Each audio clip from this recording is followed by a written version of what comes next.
আয়নাগরে আমাকে রাখে নাই, কিন্তু আয়নাগর আমি দেখেছি। হাতে হ্যান্ডকাপ আর পায়ে বেড়ি পরা, মাথায় পাগড়ি। এই উস্তাদ যখন আমাকে বললেন যে আপনি কি আমার হাতে এটা প্রথম দিন পেয়েছি,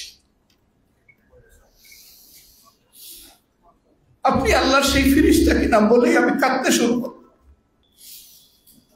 আমার যদি শক্তি থাকতো ওনার পায়ের বেড়ি এনে আমার পায়ে লাগাইতাম, হাতের হ্যান্ডকাপ এনে আমার হাতে পরাতাম। দিনের শিক্ষার যত প্রসার হবে, দুনিয়ার জমিন থেকে অন্ধকার তত বেশি দূর হবে, জুলমাত দূর হবে। দিনের শিক্ষা যখন সংকুচিত হয়ে আসবে, জুলমাত তখন বেড়ে যাবে। আমরা এমনই একটা জুলমাতের মধ্যে পড়ে গিয়েছিলাম গত 15.5 বছর। এদেশে আলিম উলামা ছিলেন সবচেয়ে বেশি অপদস্থ।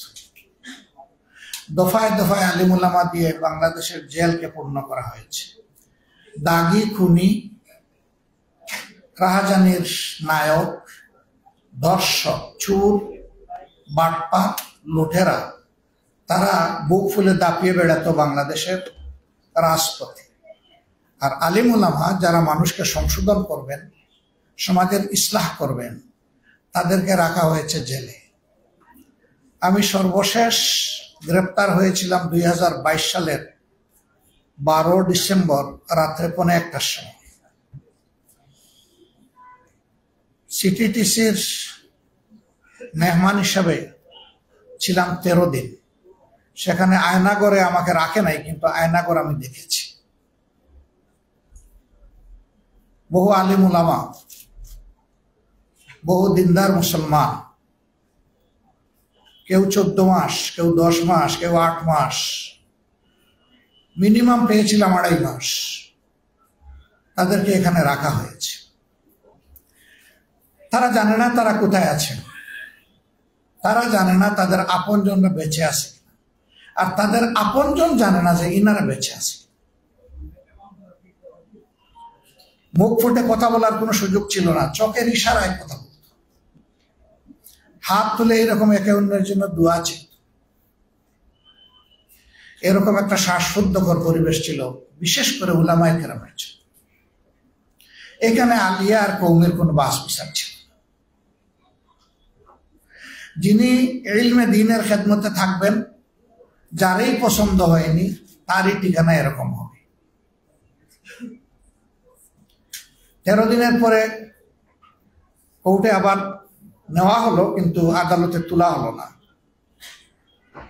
যে গাড়িতে আমাকে নেওয়া হয়েছিল, মনে হয়েছে দুর্দর্শ কোনো সন্ত্রাসীকে গ্রেপ্তার করা হয়েছে।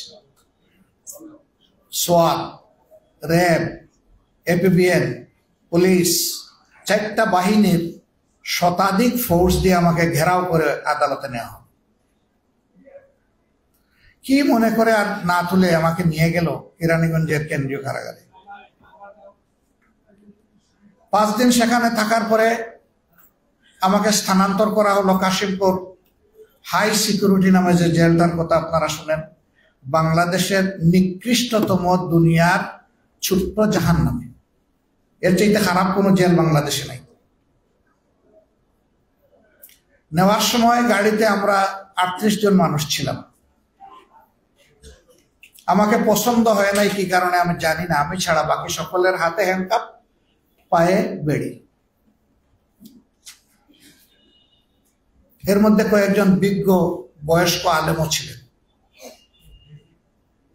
একজন আমাকে বললেন, আমি প্রথম দিন আপনার জন্য কিছু হাদিয়া পাঠিয়েছিলাম, আপনি কি পেয়েছিলেন? আমি বললাম, আল্লাহু আকবার, আপনি তাহলে আল্লাহর সেই ফেরেশতা। সেই দিন আমি খালি হাতে কেরানীগঞ্জে ঢুকেছিলাম, বৃষ্টি ও জোরদারায়, আর দিনটা ছিল 25শে ডিসেম্বর, কনকনে শীত, শীতে জমে যাওয়ার উপক্রম। আমি সেলে ঢুকার 1 ঘন্টার ভিতরে একজন আইসা বলল, একজন বড় উস্তাদের নাম, যে উনি এটা হাদিয়া পাঠিয়েছেন আপনার জন্য। আমি পরে এসে বলবো, বলেই সে চলে গেল। আমি আলহামদুলিল্লাহ খুললাম, খুলে দেখলাম আমার জন্য ওই সময় যা প্রয়োজন সব এখানে পাঠানো হয়েছে। আল্লাহ, আমি মনে মনে আল্লাহর এই বান্দার শুকরিয়া আদায়ের অপেক্ষা করছি।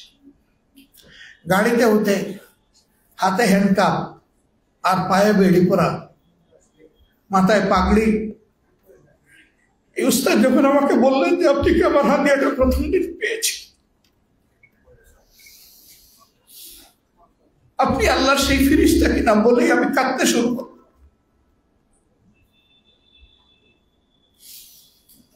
আমার যদি শক্তি থাকতো ওনার পায়ের বেড়ি এনে আমার পায়ে লাগাইতাম, হাতের হ্যান্ড কাপ এনে আমার হাতে পরাতাম।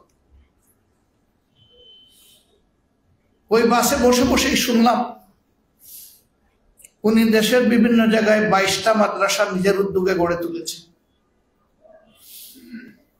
এবং তিনি শুধু যাত্রাবাড়ি এলাকায় তার মাদ্রাসায় 8 থেকে 8,500 ছাত্রের অভিভাবক। বড় আফসোস হল, আহারে এই মানুষগুলা তো এই জমিনের গুনাহগারদের জন্য দোয়া হালতে তারা থাকবেন, তাদেরকে মুক্ত থাকার কথা ছিল। আমি ভাবলাম যে এই যে তিনি আমাকে ঋণী করলেন, এই ঋণ আমি পরিশোধ করবো। আমি তাকে চিনতাম, তার নামটাও শুনি নাই, জীবনে কোনোদিন দেখি নাই, মুলাকাত করি নাই, সালাম বিনিময় হয় নাই। তিনি কেমনে বুঝলেন যে আমার এইগুলা প্রয়োজন? আমি তাকে জিজ্ঞেস করলাম, ভাই আপনি কেমনে বুঝলেন যে আমার এগুলা লাগবে? বলে যে আপনাকে যখন নিয়ে যাচ্ছিল তখন আমি তীর্যক দৃষ্টি দিয়ে আপনার দিকে তাকাচ্ছিলাম, আমার মনে হয়েছে যে আপনি এইভাবেই ডুবছেন, আপনার আর কোনো সাপোর্ট নেই। পরের দিন আমার জন্য জেল কর্তৃপক্ষের কিছু জিনিস এবং বাইরে থেকে কিছু জিনিস কিনেছে। ওই রাত্রেই তো আমি বরফ হয়ে যেত। আমি বিশ্বাস করি এটা আমার জন্য নয়, আল্লাহর এই বান্দা এই কাজটা করেছেন মহান আল্লাহর জন্য। এরকম যদি মানুষের মধ্যে ভালোবাসার একটা পরিবেশ আমরা তৈরি করতে পারি, আল্লাহর এই জমিন আল্লাহর রহমতে ভরে যাবে ইনশাআল্লাহ। যেখানে মানুষ মানুষকে ভালোবাসবে এবং সম্মান করবে। আল্লাহর কোরআন, পবিত্র কোরআন কালামুল্লাহ, সেই শিক্ষাটাই পরতে পরতে মানব জাতিকে দিয়েছে।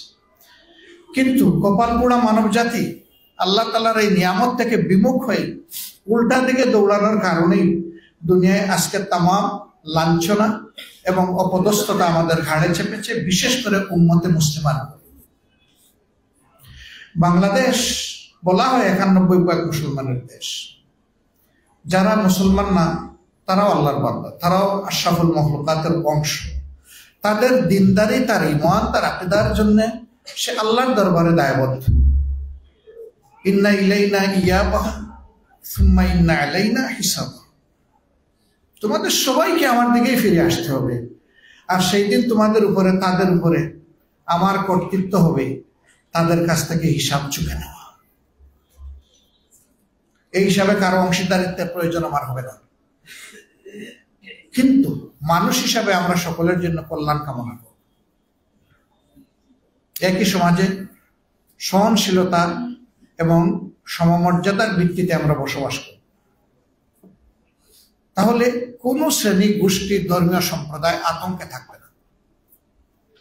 আলহামদুলিল্লাহ 15.5 বছরের জ্বালাতন নির্যাতনের পরে এবার যে পরিবর্তন 5 আগস্ট হলো, আপনারা সাক্ষী। এই দেশের উলামায়ে কেরাম, মাদ্রাসার ছাত্র, বাংলাদেশ জামাতে ইসলামী, ইসলামী ছাত্র শিবির বিশেষভাবে সকল ধর্মের মানুষের নিরাপত্তার দায়িত্ব এই জমিনে পালন করেছে। কেন? আমরা আল্লাহকে ভয় করি, দেশ এবং দেশের মানুষকে ভালোবাসি। এই জন্য আমরা চাইনি যে আমাদের দেশে কেউ বিপর্যয় সৃষ্টি করুক। যা হতে পারত, আল্লাহু আকবার, তার কিছুই হয়নি।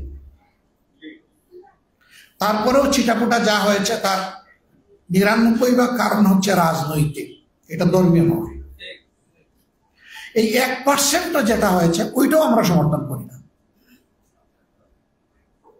আইন কারণ নিজের হাতে তুলে নেওয়া সঠিক নয়, তাহলে সমাজে কোনো শৃঙ্খলা ফিরে আসবে না। এ রমাদান আল্লাহ তাআলা আমাদেরকে দিয়েছেন আমাদের গুনাহ খাতা পড়াইয়া সাই করার জন্য। আল্লাহর হাবিব উঠে দাঁড়িয়েছেন, মিম্বরে যাচ্ছেন, আল্লাহুম্মা আমিন, আল্লাহুম্মা আমিন, আল্লাহুম্মা আমিন বলে বলে। হয় তিনি জিজ্ঞেস করেছেন অথবা উপস্থিত সাহাবায়ে কেরাম তার কাছ থেকে জানতে চেয়েছেন, হে আল্লাহর হাবিব, এমনটি তো আর কোনোদিন করেন নাই, আজকে এই 3 বার আল্লাহুম্মা আমিন বলতে বলতে কেন যাচ্ছে? তিনি বললেন যে জিবরিল আমিন এসে 3টা কথা বলেছেন, 3টা দোয়া করেছেন, আমি তার সাথে সুর মিলিয়েছি। যারা জীবনে রমজান পেল আর নিজের গুনাহ খাতা পুড়াইয়া ছাই করতে পারলো না,